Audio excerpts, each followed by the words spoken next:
I think that's what dance also teaches us, because it's a form of communication, it's a form of expression, but it doesn't have language. So therefore you can dance with anyone. Literally, you can rock up to any countries, any clubs, any weddings around the world, or even funerals in some cases. And you can dance with people and you can connect that way. And that is, for me, I found this absolutely amazing. I found that our bodies connecting to other people's bodies in that way, and we might disagree politically, we might not have the same language, we might have nothing in common in our lives, but we have that commonality that we can move together. Yeah. Yeah, I love that. We don't have a kind of national dance. And I say this because I really distinctly remember I went to Cuba in, I think, 2012, 2013. And I was so moved, I mean, by the experience as a whole, but particularly by their connection to dance. And that the music comes on and everybody knows how to do it.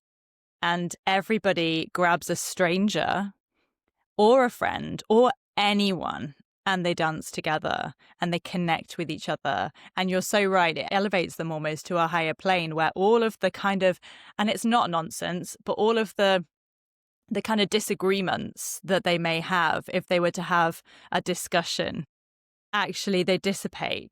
And really it just becomes about just that. It becomes about being human, regardless of their background, their experiences, their nationality. They just can get hold of each other, literally, and they're on the dance floor and they're having so much fun. And I remember at the time thinking, I feel like we are really missing a trick at home.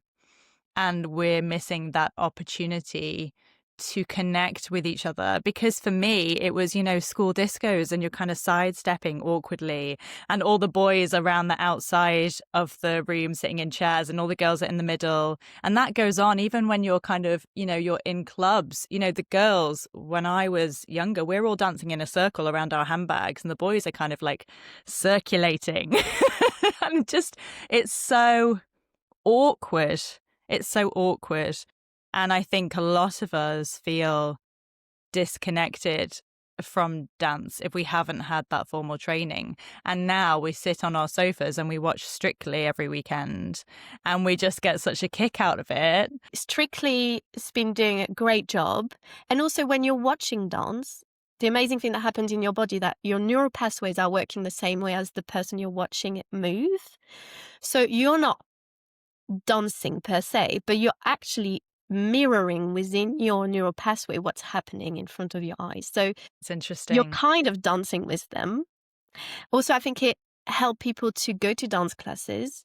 Obviously, Strictly is a, I don't want to say narrow, but it's a side of what dance is. And it's not all of what dance is, and dance styles and the way you can move.